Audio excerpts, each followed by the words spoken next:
Bismillahirrahmanirrahim. Suatu saat, karena saking memusuhinya, mendatangi Rasulullah wa jalisun fil masjid. Pada saat itu Rasul sedang duduk di masjid indal Ka'bah, maksudnya duduk di dekat Ka'bah. Wa ma'ahu Abu Bakrin, dan bersamanya wonten sahabat Abu Bakar. Rasul baru duduk, di sampingnya wonten sahabat Abu Bakar. Pada saat di sampingnya ada sahabat Abu Bakar radhiyallahu anhu, tiba-tiba datanglah Abu Lahab meninggal, yakni istrinya Abu Lahab. Dia membawa batu. Nah, dia membawa batu, dan ketika sampai di dekat Rasulullah, akhadallahu basaraha, Allah mengambil pandangannya, mencabut pandangannya, sehingga tidak bisa melihat Nabi Muhammad, tetapi bisa melihat Abu Bakar. Sehingga dia tidak melihat kecuali hanya sahabat Abu Bakar. Maka apa kata Ummu Jamil, kata istrinya ini, ya Abu Bakrin, wahai Abu Bakar, di mana temanmu itu? Fawallahi, maka demi Allah, law wajadtuhu la darabtu bihadzal hajar. Demi Allah, jika aku ketemu dengan Muhammad, niscaya akan aku pukul dengan batu ini. Dalam riwayat yang lain, wajahu, wajahnya, atau fahu, mulutnya. Jadi istrinya ini betul-betul permusuhannya sangat luar biasa. Dia bawa batu, batu itu diniatkan untuk memukul wajah Nabi. Padahal Nabi di depannya, tapi dia tidak lihat. Dia bilang, wahai Abu Bakar, fawallahi, maka demi Allah, la wajadtuhu la darabtu bihadzal hajar. Kalau aku ketemu dengan Muhammad, akan aku pukul dengan batu ini mulutnya. Akan aku pukul dengan batu ini wajahu, wajahnya. Padahal Nabi Muhammad di mana? Di depannya, tapi tidak melihat. Maka saat itulah kemudian Abu Bakar berkata kepada Rasulullah, ya Rasulullah, kata Abu Bakar, amma taroha, kenapa dia tidak melihatmu? Nah, jadi intinya kenapa tidak melihat kepada Rasul Shallallahu Alaihi Wasallam? Ada apa dengan pandangannya? Wahai Rasulullah, ada apa dengan pandangannya sehingga tidak bisa melihatmu? Maro'atni laqad akhadallah basaraha, dia tidak bisa melihatku karena Allah sudah mengambil pandangannya. Jadi pandangannya dicabut oleh Allah, tidak bisa melihat Nabi Shallallahu Alaihi Wasallam.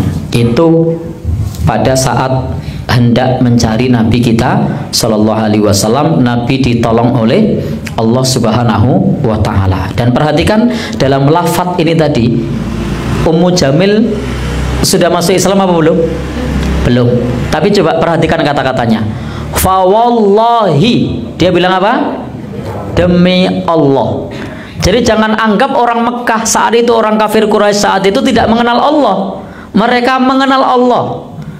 Maka lihat kata-kata sumpahnya, dia tidak mengatakan Lata, tidak mengatakan Uzza, tidak mengatakan Manat, Hubal, tapi mengatakan fawallahi, demi Allah yang diucapkan. Tetapi kenapa disebut kufur? Karena mereka mengakui Allah, tetapi dia menyembah yang lain. Maka inilah disebut menyekutukan, itu karena menduakan. Jadi menyekutukan itu karena menduakan. Maka orang-orang Mekah dulu itu sudah paham tentang Allah Subhanahu wa Ta'ala. Maka mereka biasa bersumpah wallahi, demi Allah. Tapi saat ibadah, mereka beribadah kepada Lata, Manat, Hubbal, Uzza. Inilah kesalahan orang-orang Arab, itu mereka tidak mentauhidkan Allah dalam hal uluhiyahnya, sehingga mereka menyembah selain Allah. Bahkan orang-orang Arab itu kalau ditanya pada masa silam, ketika ditanya siapakah yang menciptakan alam semesta, apa jawabannya?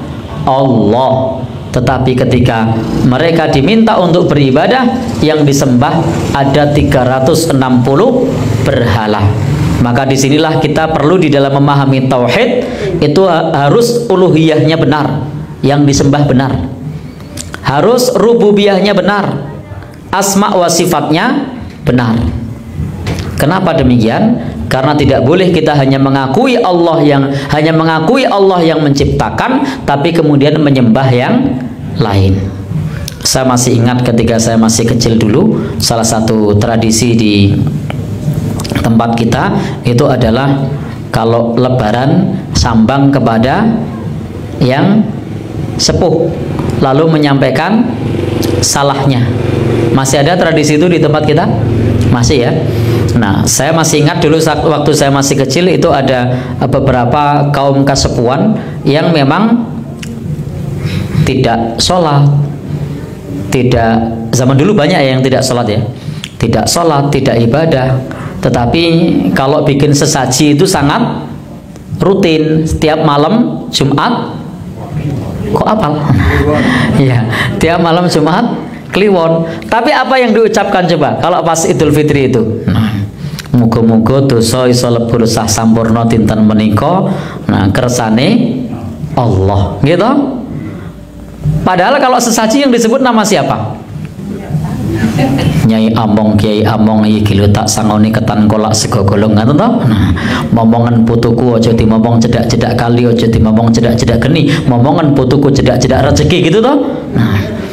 Tapi ternyata ketika mengucap pada saat lebaran itu ya luwes.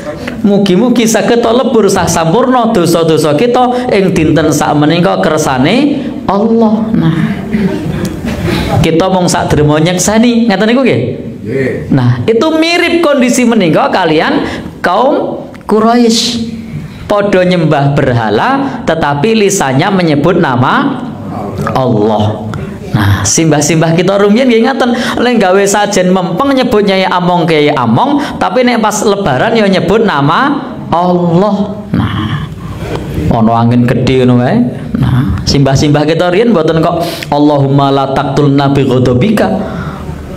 Bukan berdoa nganggo doa-doa marang Allah, mboten ini juga beras karo kok beras jenengan. Beras roya diapakno, Pak? Disebar. Pas nyebar le ndonga muni piye? Nyai Maruto, Kiai Maruto iki gilo tak sangoni. Nah, gitu. Beras uyah ojo mandek temoleh, liwato dalan gede ojo liwat omah-omah, ojo liwat wit-witan, liwat biur liwat biur ngono. Nah, tetapi ternyata pada saat yang sama kalau nyebut nama Allah fasih. Di mana letak salahnya? Dia sudah benar bisa nyebut nama Allah, mengakui Allah ingkang nyiptaaken sudah benar, tetapi kekeliruannya adalah memohon menyembah kepada selain Allah, mengagungkan kepada selain Allah. Nah, saged dipahami nggih. Nah, sami Abu Lahab. Jadi Abu Lahab itu mereka termasuk istrinya menika paham betul bahwa Allah ingkang menciptakan, tetapi tidak paham siapa yang harus disembah. Maka sesembahannya banyak, ada 360 berhala. Niku umpama disembah sedina siji, Tuhane ngantri setahun disembah pisan. Lah 300 lho. Kan berarti nek sedina nyembah siji kan Tuhane ngantri. Nah, apa sedina nyembah langsung 300 juta? Mubeng no siji, loro, telu, papan. Baik Bapak Ibu. Intinya begitu, bahwa penting kita mentauhidkan Allah dalam hal uluhiyah, rububiyah, asma wa sifat. Uluhiyah artinya hanya menyembah Allah saja, boten pikatuk nyembah ingkang sanes. Rububiyah artinya mengakui Allah ingkang menciptakan, ingkang memelihara, ingkang memberi rizki, DLL. Salajengipun asma wa sifat, terkait nama-nama dan sifat Allah kita imani sebagaimana adanya. Masuk akal tidak masuk akal kita imani. Allah mendengar kita imani, Allah melihat kita imani. Laisa kamitsli syai' wa huwas samiul basir. Tidak ada yang serupa dengan sesuatu pun, lan Allah Maha mendengar lagi Maha melihat.